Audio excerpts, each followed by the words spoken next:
The Bliss Business Podcast, the show about empathy, connection, and consciousness in business. Today's episode is brought to you by Zero Company, your paid search, social media, and programmatic ad experts. Welcome back to the Bliss Business Podcast series, Marketing with Purpose, where we explore how to embed purpose into every level of your marketing. I'm Stephen Sakach here with co-host Tullio, Siragusa, and Mike Liwski. Hey, guys. Hey. Glad to be back. Yes, indeed. So today's episode is about purpose-driven product marketing, how your offer itself can become proof of your beliefs, not just a vehicle for sales. So most companies design products for profit, then figure out how to market them, right? That's pretty standard. But purpose-driven product marketing flips that on its head. The belief comes first, and the product exists to serve it. It's the difference between, hey, we made something cool, let's sell it, and hey, we believe something deeply, let's create something that proves it. And when you market this way, your product or your service isn't just a solution. It's actually a living demonstration of your values. So it's powerful. It shows your commitment every time someone interacts with it.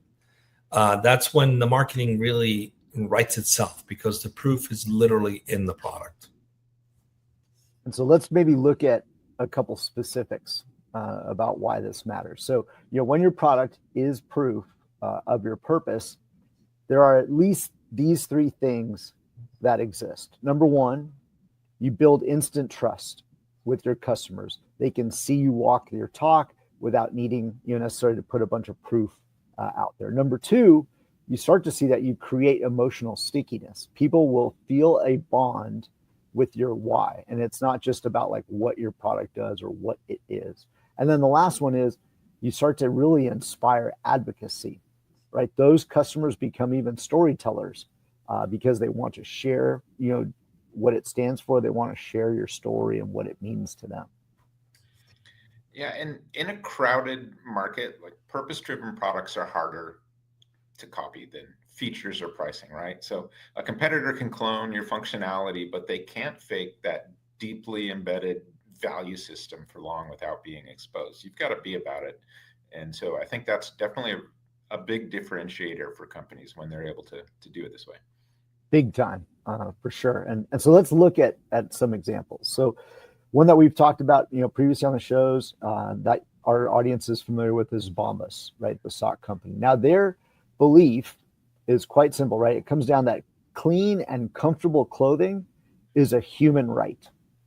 So for every product that they sell, they donate specifically the designed equivalent of that one to someone who has that need, right? And the giving is essentially baked into their model. And it's not just necessarily an afterthought that they have, but it's quite, frankly, like a seasonal campaign that they do. And every customer knows that their purchase is going to have a direct impact. Another one I love is Who Gives a Crap? It's a toilet paper company with a belief that sanitation is essential for dignity and health. They donate 50% of their profits to building toilets and improving sanitation worldwide. And even the product packaging, we actually get this at our house and they deliver it. It tells a story in a way that's playful and memorable, and it's deeply tied to their mission. And then you have Tony Chocolonely, if I could say that right. Chocolonely. Tony Chocolonely. That's a mouthful right there. But interesting, their mission is to make chocolate 100% slave-free. Now, when you hear that, automatically you're sort of like curious. What do you mean slave-free? What does that mean? Their unevenly divided chocolate bars represent the inequality in the cocoa supply chain. Even their design choice is the marketing. Every bar sparks a conversation without even a single ad. Yeah, if you've seen those chocolate bars, they're not like the straight cubes that you think of as just these very odd shapes. It's very unique. So, and who's caught my attention? I'm sorry. Who's caught my attention recently? I saw a Purina ad recently, and their focus was on helping victims of domestic violence or abuse who have pets who will sometimes stay in a situation because of their pets. They're now offering a way to take care of, to find lodging for that person and also their pets. I mean, talk about doing something that's purposeful.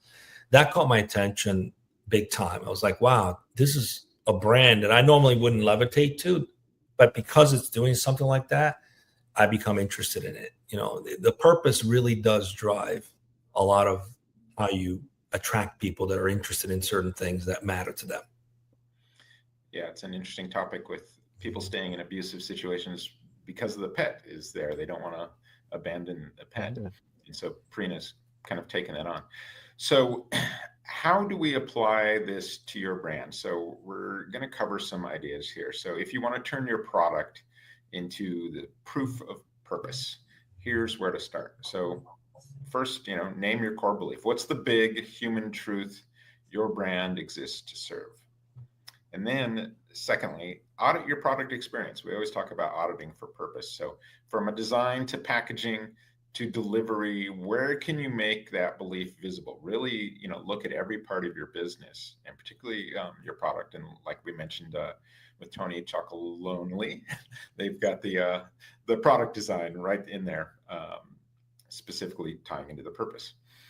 And third, embed it into your process. So not just the product itself, but how it's sourced, who's involved, and how it's used. It's very important when you really are going deep onto purpose, is to make sure your whole supply chain and everything is kind of aligned there. And then fourth, communicate the why alongside the what. Help customers connect those dots instantly. Those, four are definitely a key. Now, also, think beyond just what your current offer is, right? One question you might want to ask, right?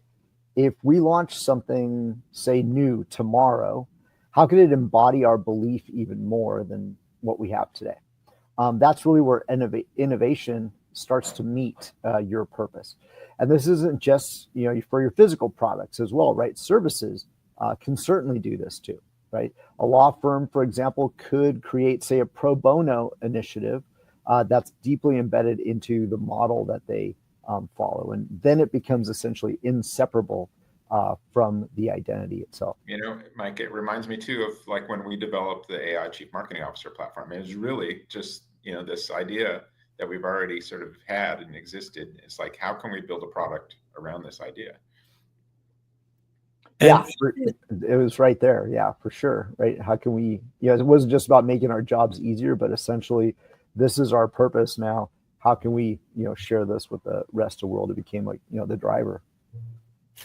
And another thing, as companies grow, they often, will work with outside creative teams or agencies or specialists. So if your purpose is clear, it also acts as the brief for everyone. No matter how many hands touch your brand, once it's clear, everybody knows exactly what they're signing up for, so to speak. It prevents dilution because everyone is designing and delivering with the same North Star. So it becomes your North Star.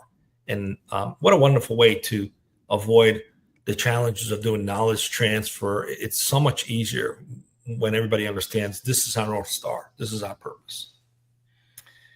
Yeah, so something we're excited to share is in the future, we'll be bringing guests who've built products and services that are living proof of their purpose, people who can share the behind the scenes of how they embedded that belief into their DNA of their offers. So these conversations are going to show you it's possible at any size and in any industry. So stay tuned for that in the next few weeks. So this purpose-focused approach we're talking about to product marketing, it transforms what you sell into that living statement of what you believe. When you do it right, customers don't just buy the product, they buy into your mission. So thanks for listening today, and we will see you next time on the Bliss Business Podcast.